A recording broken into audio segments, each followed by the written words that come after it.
예수님께서는 얼마 전에 선량한 포도원 주인과 악한 농부에 관한 이야기를 하셨습니다. 이 이야기는 이스라엘의 지도자들을 향해 회개를 촉구하는 말씀이었죠. 그러나 이스라엘 지도자들은 깨닫지 못했습니다. 오히려 자신들에게 방해가 되는 예수님을 없앨 계획을 날마다 세우고 있었습니다.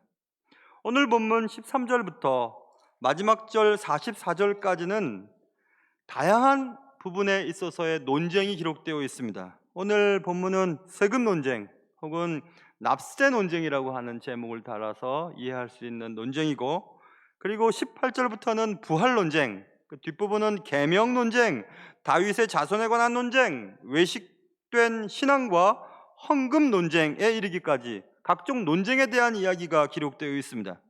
우리는 오늘 본문을 통해서 세금 논쟁에 대해서 살펴보게 될 것인데, 이 세금 논쟁을 통해서 그리스도인이 국가의 시민으로서 어떤 태도를 보여야 하는가, 사회적인 책임은 어디까지인가, 이런 것들에 대해서 얘기를 나눠보려고 합니다. 오늘 말씀을 통해서 여러분 각자에게 주시는 하나님의 은혜가 있으시기를 주님의 이름으로 축원합니다. 오늘 본문은 그들이 예수님께 한 사람을 보내는 것에서부터 시작이 됩니다. 근데 그들은 누구냐 하면 바리새인과 헤롯 당이었다 이렇게 쓰여 있죠. 심상치 않은 연합입니다. 바리새인과 헤롯 당원들은 결코 하나가 될 수 없는 사람들이었습니다. 그들은 서로 적대 관계에 있었습니다. 개와 고양이 같은 존재였습니다. 정치적으로나 종교적인 이슈에 관해 사사건건 적대적인 입장을 취하던 사람들이었습니다. 헤롯 당원들은 헤롯을 옹호하며 기득권과 권세를 누리던 자들이었습니다. 그에 비해 바리새인들은 헤롯과 그 일당들을 다윗 왕권을 빼앗은 악한 자들로 여겼습니다. 그런데 그들이 오늘 연합을 하고 있습니다. 그들은 예수님을 제거하려는 공통의 목적을 위해 연합이 아닌 야합을 하고 있었습니다. 우리는 정치인들이 저 두 사람이 정치적인 색깔이 너무 다른데 연합했다가 또 떨어졌다가 연합했다가 떨어졌다고 하는 것을 많이 보면서 저럴 수가 있나 라고 얘기하지만, 그들이 공통적인 목적을 향해서는 붙을 수도 있고 떨어질 수도 있었습니다. 즉 그 얘기를 지금 하고 있습니다. 바리새인들과 헤롯 당원들은 결코 하나가 될 수 없는 사람들이었으나 공통적인 목적, 예수를 없애려고 하는 목적 때문에 지금 연합하고 있다, 이것입니다. 그들의 야합은 사실 오래전부터 시작되었습니다. 우리가 지금 12장 공부를 하고 있는데 3장 6절에 보면 바리새인들이 나가서 곧 헤롯 당과 함께 어떻게 하여 예수를 죽일까 의논하니라 이렇게 써 있습니다. 성경은 우리에게 우리의 삶의 원칙과 태도에 관한 대원칙 몇 가지들을 성경에 기록해 두고 있는데, 그 중에 이런 것들도 있을 수 있습니다. 로마서 16장 19절에 보면 선한 데는 지혜롭고 악한 데는 미련하기를 원하노라.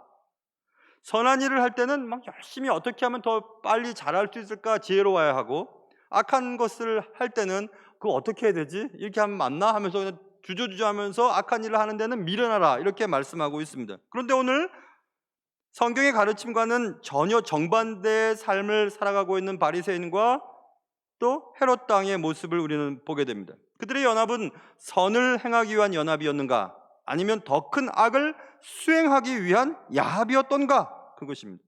바리새인들과 헤롯 당의 연합을 통해서 우리는 더 큰 좋은 어떤 기대감을 느낄 수는 없습니다. 그들이 연합해서 좋은 일을 하려고 하나 보다, 그런 기대감이 없습니다. 단지 예수님의 말씀을 책잡기 위한 공동의 목적을 위해 일시적으로 연합했다는 것을 알 수 있습니다. 누구를 공동의 적으로 삼고 일시적인 연합을 꾀하는 것은 그리스도인들이 해야 할 일이 아닙니다. 여러분의 삶의 현장이나 가정이나 어디서든지 공동적인 어떤 목적, 어떤 사람을 공격하기 위해서 마음을 합하고 또 생각들을 모아서 그렇게 하는 것은 그리스도인이 해야 할 일이 아닌 것입니다. 삶의 원칙과 태도가 전혀 다른 사람들이 오히려 공동의 선을 위해서 연합하는 것이 그리스도인들이 해야 할 일입니다. 그래서 선한데 지혜롭고 악한데 미련한 그런 삶을 살도록 주님은 우리에게 말씀하는 것입니다. 모쪼록 여러분도 저도 선한 데는 지혜롭고 또 악한 데는 미련한 삶을 살아갈 수 있는 그런 은혜가 있으시기를 주님의 이름으로 축원합니다. 바리새인과 헤롯 당이 보낸 사람은 예수님을 책 잡으려 하여 써 있죠. 13절에 책 잡으려 하여, 책 잡기 위하여, 아그레워라고 하는 헬란 말은 뭐 사냥이나 또 물고기를 잡기 위해서 하는 행위, 그것을 사용할 때, 표현할 때 이 단어를 썼거든요. 책 잡다는 단어가. 그래서 영어로 보면 ensnare라고 하는 덫에 걸리게 하다 혹은 함정에 빠뜨리다 이런 뜻으로 번역이 되는 단어입니다. 그러니까 결국 함정에 빠뜨려서 우리가 포획하려고 하는, 잡으려고 하는 대상을 위해서 덫을 놓는 것, 덫을 놓는 방법으로 이런 질문을 던지기 시작했다, 이 얘기입니다. 로마가 유대인들에게 거두어들이는 세금의 정당성에 대한 질문이죠. 지금 가이사에게 세금을 바치는 것이 옳습니까? 옳지 않습니까? 바쳐야 됩니까? 말아야 됩니까? 그런 질문을 던지거든요. 근데 로마가 그의 속국들 그리고 그의 통치자들에게, 통치를 받는 자들에게 받는 세금의 종류가 크게 한 세 가지 정도로 구분지을 수 있습니다. 그라운드 텍스라고 하는 땅세, 토지세에 대한 부분은 곡식, 그 토지에서 나오는 모든 곡식의 10분의 1, 그리고 포도주와 과일은 5분의 1을 로마 정권에 바쳐야 합니다. 그게 로마의 법이었어요. 대단하죠, 여러분. 땅에서 나온 모든 곡식의 10분의 1을 바쳐야 되고 과일 같은 건 5분의 1을 바쳐야 되니까 대단한 거 아닙니까? 그래서 그라운드 텍스라고 하는 땅세가 있고 또 인컴 텍스, 수입세가 있어요. 남자가 벌어들이는 모든 수입의 1%는 로마가 가져갔어요. 1%. 대단한 겁니다. 그것도 1%를 가져가는 것은. 수입세가 있고, 지금 그 다음 중요한 세금은 폴 텍스라고 하는 이 머리 숫자, 인두세가 있습니다. 오늘 본문에서 가이사에게 바치는 세금에 대한 이 세금 납세에 대한 문제는 인두세입니다. 왜냐하면 인두세를 낼 때 인두세금이 오늘 본문 15절에 나온 데나리온 하나였거든요.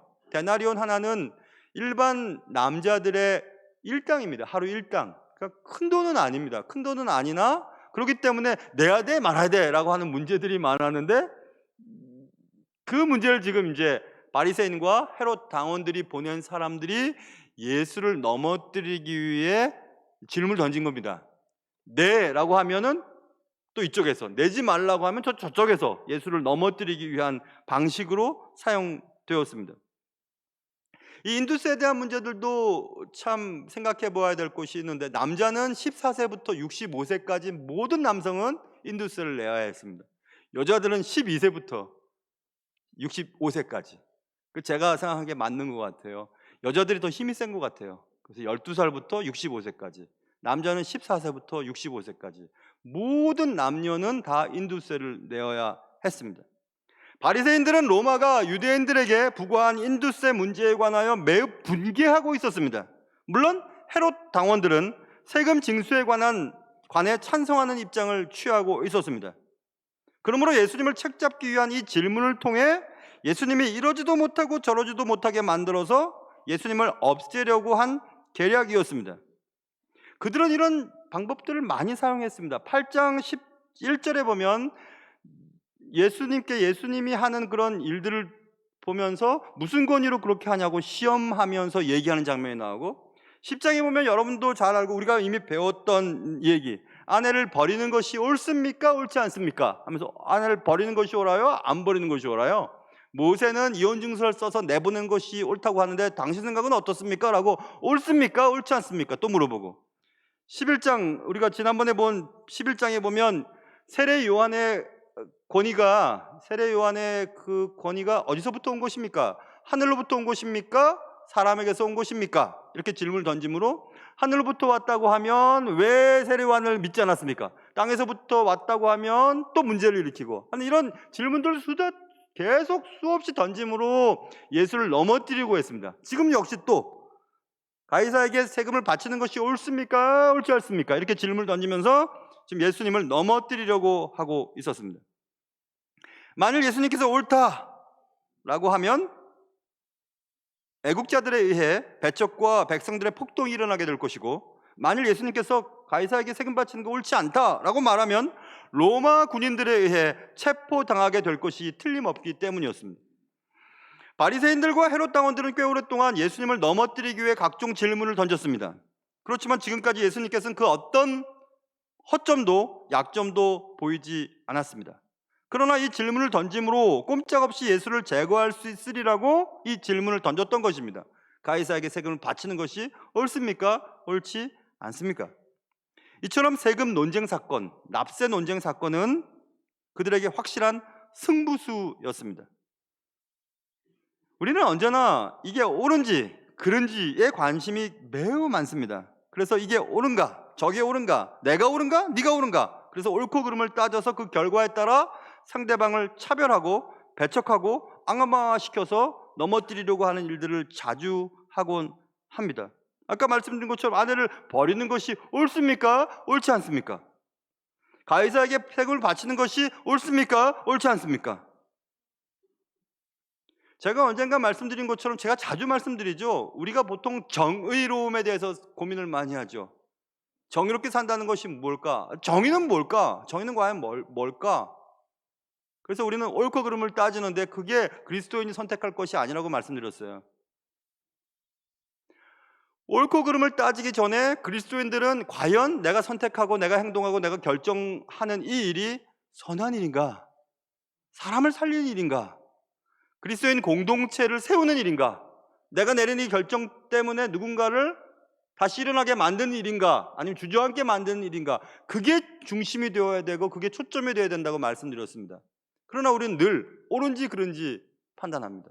교회도 마찬가지예요. 시끄러운 교회 보면 옳다, 이게 법이다, 법이 아니다 하면서 그게 관심이 많아요. 그게 중요한 게 아니고 그게 하나님이 바라시는 것이 아닙니다. 어떻게 하면 하나님이 세우신 교회를 선하게 만들어갈 수 있을 것인가? 누구를 세울 수 있을 것인가? 거기에 관심을 두어야 하는 것입니다. 언젠가부터 그런 생각을 하게 되었습니다. 여러분, 옳고 그름이 지금은 이렇게 결정 내리고 이렇게 하는 행동이 옳지만 세대가 변하고 시대가 달라지면 그게 옳은 일이 아니라는 것을 우리는 세계사나 역사를 보면서 많이 깨달았습니다. 그렇기 때문에 시대나 환경이나 사람이나 나라나 이런 것들 때문에 옳고 그르다고 하는 것이 자주 바뀌기도 하거든요. 그러나 사람을 살리고 누군가를 세워주는 일은 시대가 변하거나 환경이 달라져도 그건 좋은 일입니다.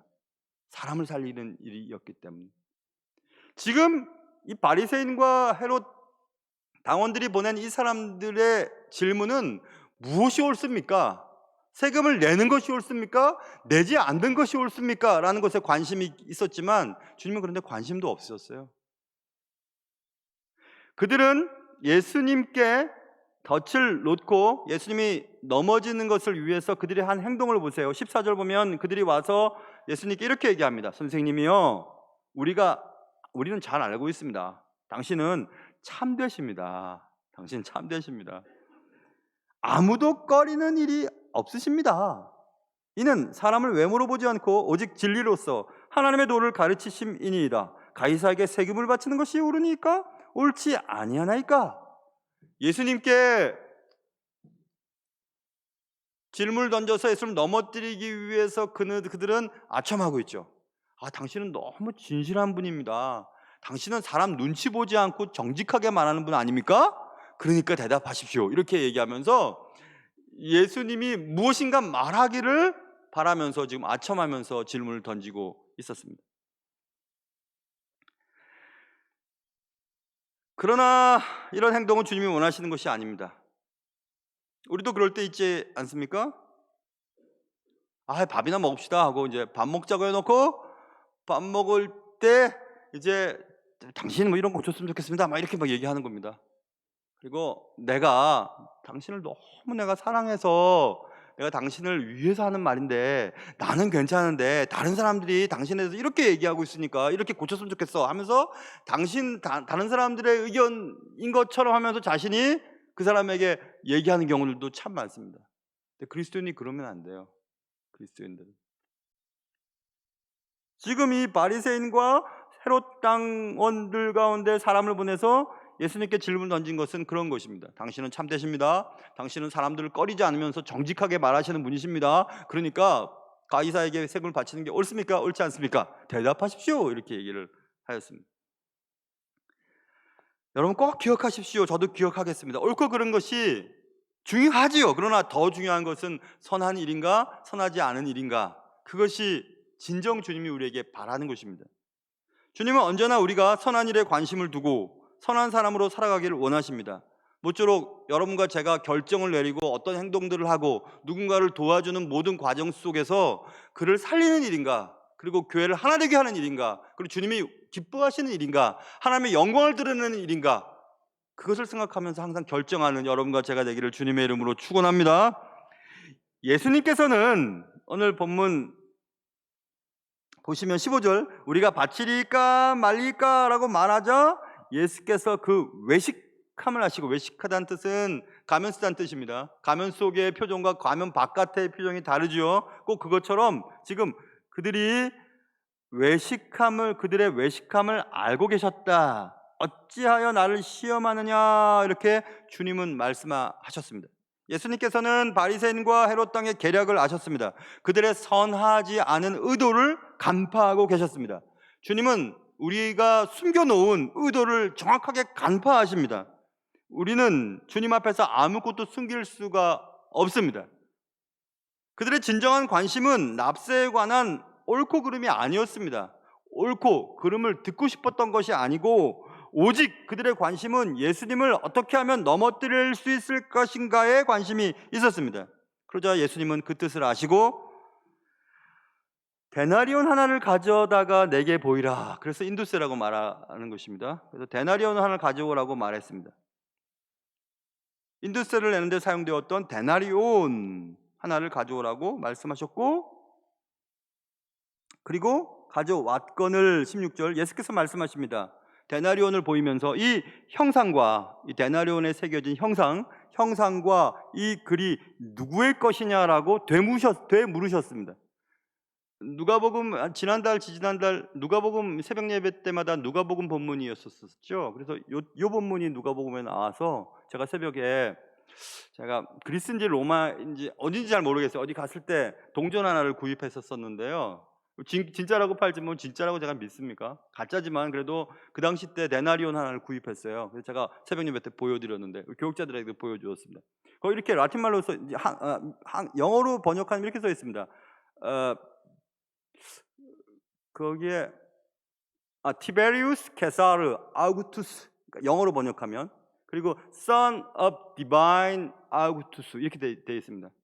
그러니까 티베리우스라고 하는 황제, 그러니까 아우구스투스는 뭐 제국의 호칭이죠. 황제 호칭으로 가이사, 케사르 이런 거 쓰잖아요. 그런데 신의 아들 아우구스투스 이렇게 해서 그 형상을 새겨놓고, 그리고 그 형상의 주인공인 황제는 신적 존재라는 것을 드러내는 데나리온이에요. 모든 나라의 그 황제들은, 임금들은 나라를 침범하고 그 나라의 영토권, 주권을 자신에게 속했다는 것을 알려주기 위해 자신의 얼굴이 새겨져 있는 돈을 주조하거나 혹은 동상을 세워서 여기까지 나의 통치 범위 내에 있다는 것을 알려주는 방법을 많이 택했죠. 개들이 지나가다가 다리 들고 쉬하는 것처럼 내 영역이야, 이것을 표현하는 것입니다. 그래서 모든 고대나 뭐 중세나 자신의 통치 영역 내에 있는 나라들에게 자신의 형상이 주조되어 있는 화폐를 쓰도록 강요하는 일들이 많았다고 합니다. 그래서 지금 그 얘기입니다. 그런데 이 형상을 보여주면서 이 형상이 누구 거야? 글이 뭐야? 라고 하는 것을 물어보았습니다. 그러면서 이 글이 누구 것이냐? 라고 말하자 가이사의 것이니다 라고 대답할 수밖에 없죠. 예수님은 그 말씀을 들으시고 이렇게 말씀하셨습니다. 그래, 가이사의 것은 가이사에게, 하나님의 것은 하나님께 바치라, 이렇게 얘기했습니다. 가이사의 것, 가이사의 형상이, 그리고 가이사를 신적으로 추앙하고 있는 그 글은 그대로 바쳐. 그러나 하나님의 것은 하나님께 받죠. 하나님의 것은 하나님의 형상이 새겨져 있는 너희들 말이야. 너희는 하나님께 바쳐야지. 그 얘기입니다. 그러니까 동전을 통해서 그 데나리온 동전을 통해서 주님이 말씀하고 싶어 하시는 것은 굉장히 심플해요. 단순합니다. 자, 우리는 이 말씀을 통해서 우리는 기본적으로 세상 권력에 그리스도인이 어떤 태도를 취해야 하는가를 살펴볼 수 있지요. 교회와 국가 사이에서 시민의 의무와 관계에 관한 매우 단순한 지침을 우리는 받을 수가 있습니다. 국가와 국가 속에 존재하는 종교 있지 않습니까? 근데 국가는 그 국가 내에 종교인들이 믿음 생활을 할 수 있도록 허용해야 하는 것입니다. 그리고 종교는 그 국가 내에서 종교 활동을 하고 있지만 국가 권력을 이용해서 자신의 종교 활동에 이득을 취하려고 하는 행동을 취해서는 안 된다. 이게 기본적인 태도예요. 개혁주의자들의. 그러니까 종교와 국가 권력과는 섞여 있지만 함께 할 수는 없는, 아니 반대로 얘기해야 되나요? 함께 할 수는 있지만 섞일 수는 없는 그런 관계로 이해하면 될 것 같습니다. 일반적인 원칙입니다.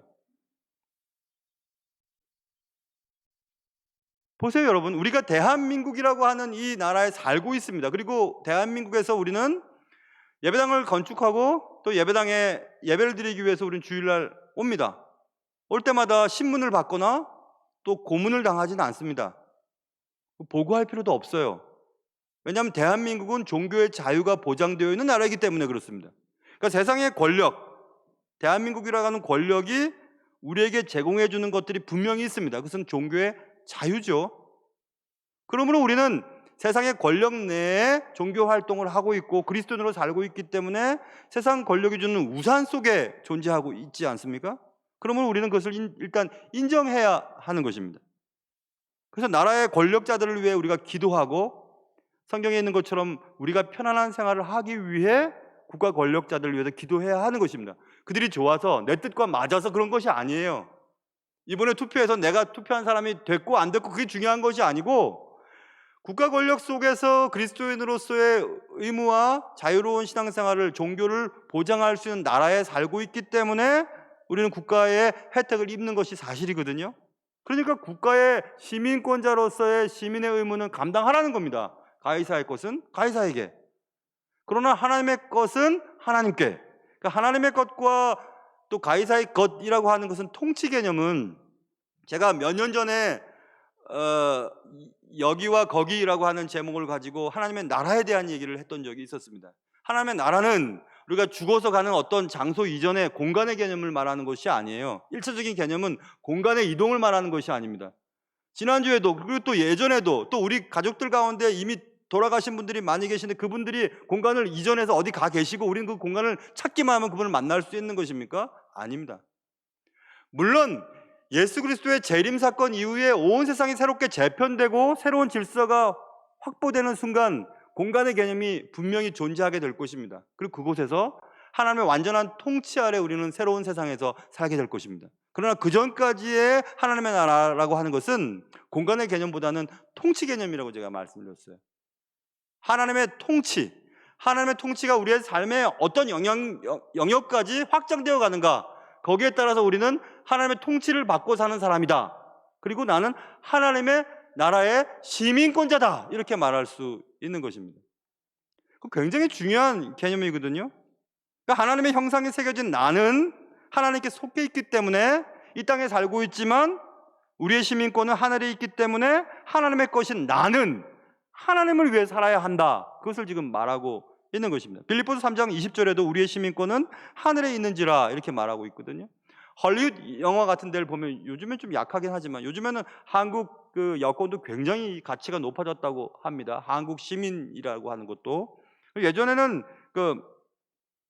미국 시민권자에 대한 그 프라이드가 대단했죠. 영화에서도 그렇게 그냥 막 나타내기도 합니다. 막 어떤 미국 시민이 어딜 놀러 갔는데 포로로 잡혔어요. 인질 잡혔습니다. 그러면 막 특공대를 보내고 굉장히 손해를 입으면서까지 그 사람을 구출해냅니다. 뭐 라이언 일병 구하기 뭐 이런 영화도 보면 그 한 명을 구하기 위해서 얼마나 희생을 많이 합니까? 그때 그들이 그렇게 행동을 하는 가장 한 가지 이유는 단 한 가지입니다. 우리 미국 사람이 거기 있기 때문에 가는 거예요. 되게 멋있죠? 미국 사람이 거기 있기 때문에 가야만 하는 겁니다. 그리고 구출해 내는 겁니다. 그만큼 나라에서 그 시민권자인 미국 시민을 보호해 주지 않습니까? 그래서 우리는 미국 사람들은 어디를 가든지 보호를 받는 그런 마음을 갖고 있습니다. 과거에는 지금 모르겠어요. 그런 게 있지요. 그거 똑같아요, 여러분.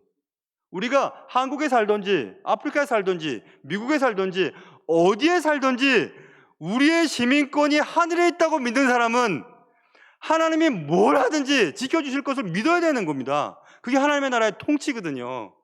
그 사람은 어디에 살고 있든지 하나님의 나라의 시민권자로 살고 있는 거예요. 그렇기 때문에 걱정이 없는 겁니다. 먹든지 마시든지 무엇을 하든지 하나님의 영광을 위해서 해라. 그래, 나의 소유권인 하나님께 영광이 되는 일이라면 뭐든지 할 수 있는 것입니다. 그리고 무엇을 하든지 걱정이 안 됩니다. 왜냐하면 하나님이 지켜주실 것이니까. 그러니까 여러분, 이 땅에 우리가 똑같이 이 땅에 살고 있지만, 그리스도인으로 살고 있지만, 어떤 사람은 하늘나라의 시민권자로서 살고 있는 분들이 계세요. 그들은 이 땅에서 삶을 정지하고 그 나라, 하나님 나라, 공간의 개념으로 이해하는 그 하나님 나라 가기 전에도 이미 우리는 하나님의 나라 시민으로서 하나님의 통치를 경험하면서 지금 이곳에서 하나님의 나라의 시민으로 살고 있습니다. 그런 사람들이 모여있는 가정은 그 가정이 천국이에요. 하나님의 사람들이 모여있는 교회는 그 교회가 작은 하늘나라가 되는 거거든요. 그러니까 그게 너무 귀한 일이고 너무 귀한 깨달음인데, 그걸 모르고 우리는 죽어서 가는 나라 이렇게 생각하면 이 땅에서 아무렇게 살아도 되는 건가? 아닙니다. 이미 우리는 이곳에 살고 있지만 이 땅을 떠나서 저 천국 어딘가에 있는 우리 아버지, 어머님, 아내, 남편을 이미 볼 수 있는 겁니다. 왜냐하면 하나님의 통치를 받고 있으니까. 아브라함과 이삭과 야곱의 하나님이라 주님 말씀하실 때 이미 돌아가신 우리 선조의 하나님이고 나의 하나님이야. 어떻게 그렇게 하지? 지금 다 그냥 보고 계시는 거예요. 다 그냥. 만약 산이 이렇게 겹쳐 있지만 한눈에 다 들여다보는 것처럼 분명히 그 산과 산 사이는 한참 먼 거리들이 있지만 한눈에 다 보이지 않습니까? 하나님의 개념은 그런 개념이죠. 이 땅의 삶과 저 땅의 삶이 다르지 않습니다. 하나님의 눈앞에 다 있는 겁니다. 지금 현재 있으세요. 완전한 하나님의 나라 공간이나 장소의 개념으로서의 하나님의 나라가 확장되기 전까지 우리는 이 땅에서 살든지 아니면 잠시 자는 것처럼 하나님의 나라를 기대하며 어딘가에 있는 그분들 다 똑같습니다. 다 하나님의 나라의 시민으로 지금 살고 있기 때문에 그래요. 즉 그 얘기를 하는 겁니다. 주님께서 말씀하시는 것은. 영어에서 램이라고 하는 거 있죠. 국토, 영역 혹은 뭐 영역이나 범위 이런 거. 킹덤 오브 갓 개념을 설명할 때 램이라고 하는 개념을 사용하거든요. 하나님의 주권의 영역 속에 우리가 포함되어 있는지. 그래서 우리가 무엇을 결정하거나 무엇을 행동하거나 무엇을 선택할 때 하나님의 주권적인 통치에 의해서 결정하는가, 그렇지 않은가, 그게 중요한 것이지 단지 납세 의무를 해야 되는 게 옳습니까 옳지 않습니까 이렇게 질문하는 것은 이게 문제가 되는 게 아니라는 것입니다. 예수님의 말씀의 키는 그러므로 세금을 내야 하는가 내지 말아야 하는가에 대한 답을 지금 말씀하시는 것이 아니고 내 삶의 모든 영역에서 하나님의 포괄적인 통치를 내가 인정하며 살고 있는가, 그렇지 않은가, 하나님의 것인 너는 하나님께 바쳐지고 있는가, 거기에 대해서 지금 질문을 던지고 있는 것입니다. 내 삶의 모든 영역, 여러분의 모든 삶의 영역 속에서 하나님을 의식하고 하나님의 뜻을 따라 선택하고 결정하고 행동하고 평가하고 그렇게 살아가고 있는지 그걸 한번 생각해 보라, 이렇게 말씀하고 있는 것입니다. 창세기 1장 27절에서 자 우리의 형상을 따라 사람을 만들고 라고 나와 있잖아요. 하나님의 형상이에요. 하나님의 형상을 입은 여러분과 저는 하나님의 것이라고 하는 사실을 우리는 꼭 기억해야 합니다. 우리는 하나님께 속해 있고 하나님의 것입니다. 예수님은 세금 논쟁, 납세 논쟁을 통해서 나는 과연 누구 것인가, 어디에 속해 있어야 하는가에 대한 정확한 대답을 여러분 각자에게 촉구하고 있는 것입니다. 가이사의 것은 가이사에게, 하나님의 것은 하나님께 바칠 수 있는 지혜로운 여러분과 저의 삶이 될 수 있기를 주님의 이름으로 축원합니다. 오늘 본문을 시작으로 몇 주가 될지 모르겠으나 어찌됐든 44절까지는 많은 논쟁들이 있다고 말씀드렸어요. 이 논쟁은 예수님을 넘어뜨리기 위한 대단한 논쟁들이었습니다. 그 논쟁 자체는 좋다 나쁘다를 말할 수 있는 것은 분명히 아닙니다. 그러나 누구를 넘어뜨리기 위한 논쟁은 나쁜 것입니다. 그러므로 논쟁을 일삼는다라고 하는 말은 논쟁을 통해서 누군가를 넘어뜨리려고 하는 것을 좋아하는 자들에게나 맞는 이야기입니다. 그러므로 우리는 살아가는 동안 이게 옳은 일이야? 옳지 않은 일이야? 그것을 따지기 전에 이것이 선한 일이야? 선하지 않은 일이야? 아니, 이것이 하나님의 뜻에 맞는 것일까? 맞지 않는 것일까? 이게 하나님의 영광을 드러내는 것일까? 아닐까? 이것이 사람을 살리는 것일까? 아닐까? 하나님의 몸된 교회를 위한 것일까? 아닐까? 거기에 관심을 기울여야지 이것이 옳습니다, 이거 옳지 않습니다, 이렇게 하면 됩니까? 안 됩니까? 하면서 나는 목에 칼이 들어와도 옳은 말만 한다고 하는 사람들이 더 조심해야 될 사람들입니다. 아까 말씀드린 것처럼 옳다 그르다고 하는 것은 시대나 환경이나 사람이나 여건이나 상황에 따라서 달라질 수 있기 때문에 그래요. 그러니까 옳다 그르다 그런 걸 따지지 마세요. 하나님이 기뻐하시는 일일까? 하나님 기뻐하시는 일일까? 그것을 생각해 보아야 할 것입니다. 세속 권력에 대한 우리는 순응을 할 거냐 말 거냐, 사회적인 책임을 할 거냐 말 거냐, 어디까지 해야 되는 것일까? 그리스도인이라면 이것은 해야 되는 것일까? 하지 말아야 될 것인가? 정치적인 편향이 이럴 수도 있고 저럴 수도 있습니다. 또 생각하는 가치관이 다를 수도 있습니다. 근데 그것을 어떻게 포용하는가, 어떻게 이해하는가, 어떻게 더불어 나아갈 수 있는가, 어떤 것이 하나님 기뻐하시는 일일까에 관심을 기울여야 한다는 것입니다. 여러분 한번 생각해 보십시오. 우리의 소속이 하나님 나라에 있다는 것이 분명하면 우리가 이 땅에 살면서 뭐 때문에 그렇게 힘들어하고 뭐 때문에 괴로워할 필요가 있습니까? 우리가 여행을 아주 좋은데 여행을 다니고 집에 돌아오면 역시 집이 좋지 이라고 얘기해요. 아무리 좋은 호텔에 가서 며칠을 쉰다 해도 역시 집이 좋지 이라고 얘기하죠. 우리의 본향은 여기가 아닙니다. 우리의 본향은 하나님이 온전히 통치하는 거기에요. 그런데 우리가 죽기 전에도 경험할 수 있다니까요. 하나님의 새로운 창조가 새롭게 재편돼 가지고 완전한 온 우주에 새로운 하나님의 나라가 확정되기 전까지 우리는 이 땅에서도 하나님의 나라 백성으로 살아갈 수 있다니까요. 그것을 경험한 자들이 이 땅에서 그래 초가 삼간 어디든지 그곳이 하나님 보신 곳이 하나님 나라지라고 하는 찬양을 부를 수 있는 거예요. 기가 막힌 얘기 아닙니까? 기가 막힌 얘기죠. 우리가 더욱 관심을 기울여야 할 것은 우리의 소속감이라고 하는 것을 꼭 기억하셔야 합니다. 오늘 본문은 그래서 단지 세금에 관한 논쟁이 전부가 아닙니다. 납세 의무를 감당해야 되는가 말아야 되는가, 가이사에 드려야 되는가 말아야 되는가.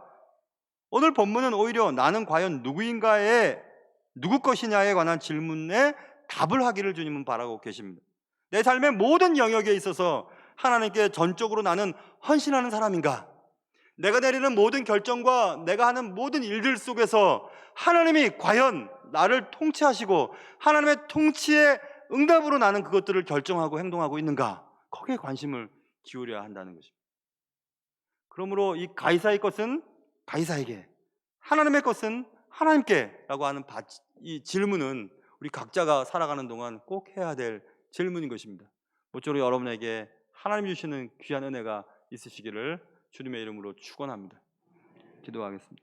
사랑하는 주님, 오늘 납세 논쟁, 세금 논쟁이 벌어졌지만 주님의 관심은 이것이 옳은 일이냐, 옳지 않은 일이냐, 납세를 해야 되느냐 말아야 되느냐, 세속 권력에 있어서 하나님을 믿는 사람이 어디까지 순응해야 되는가, 어디까지 반항해야 되는가에 대한 관계가 중요한 것이 아니고 우리가 관심을 두어야 할 것은 하나님의 형상을 입은 나는 하나님의 포괄적인 통치 가운데 살아가고 있는가, 내 모든 삶의 영역에서 하나님의 포괄적인 통치를 인정하며 살아가고 있는가, 그렇지 않은가, 나는 어디에 소속되어 있는가, 거기에 대한 관심을 가지고 거기에 대한 바른 대답을 하기를 원하시는 줄 알았습니다. 사랑하는 주님, 우리에게 이 땅에 살지만 하나님 나라의 시민권자로 하늘 백성으로 이미 이곳에서부터 하나님을 경험하며 우리 가정이 천국이 되며 우리가 속해 있는 삶의 자리와 교회가 천국을 맛보는 그런 일에 나의 삶이 사용될 수 있도록 도와주시옵소서.